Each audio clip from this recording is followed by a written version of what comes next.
Isang pagpalang araw po sa ating lahat. Muli ako si Emmanuel O. Alejandre. Ito ang aking daily devotion ngayong January 29. And for today, ating pag-uusapan, how to trust God. And this relates to the topic of the birth of Isaac. Now, Isaac was the son God promised to Abraham and Sarah.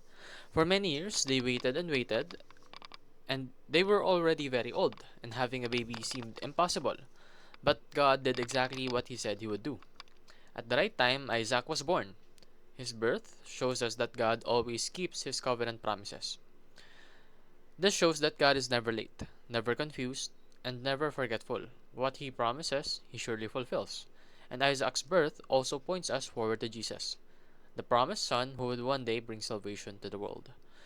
Now, makikita po natin ito sa Genesis chapter 21 verses 1 to 2 na nagsasabing, Now the Lord was gracious to Sarah as He had said, and the Lord did for Sarah what He had promised. Sarah became pregnant and bore a son to Abraham in his old age, at the very time God had promised him. Marami po tayong mapupulot na aral dito. Unang-una, God has His own plan. Meron po sariling plano yung Panginoon. Hindi po siya nakabase sa plano mo. Maaring plano mo na makaangat sa buhay, maging successful in terms of materialistic things. Maayos naman yun. Wala namang mali doon. But the thing is, we should prioritize God's plan.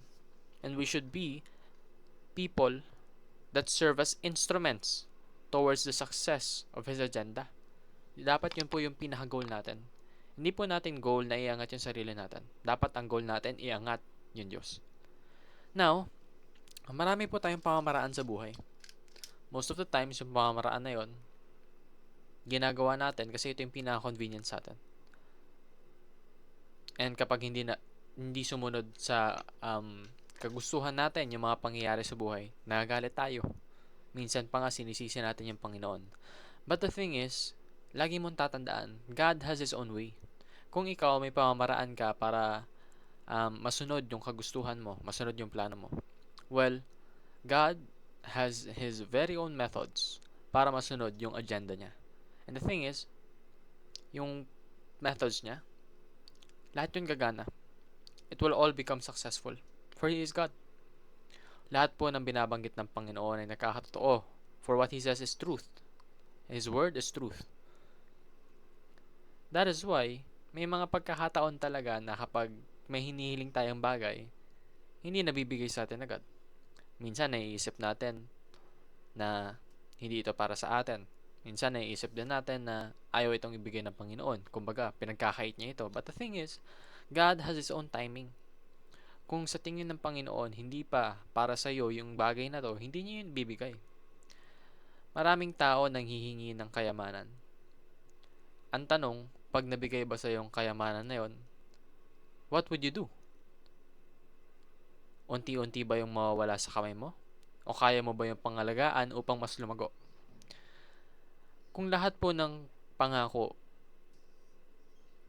well actually, never mind. Kung lahat po ng kagustuhan ng tao ay binigay ng Panginoon, gaano kaya kadaming tao yung handang gamitin yung blessing na yon para sa kabutihan?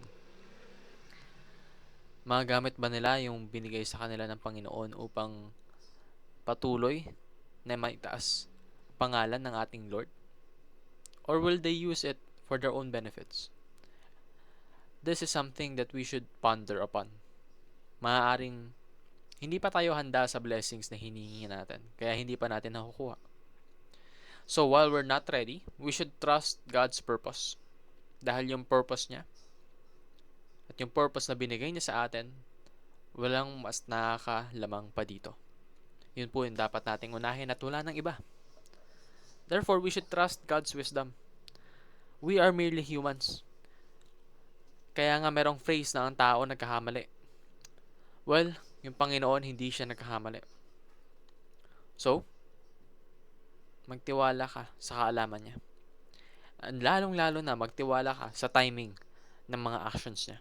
Yun lamang po ang aking daily devotion. Maraming salamat sa pakikinig. Pagpalain po tayong lahat and let us all give glory to God.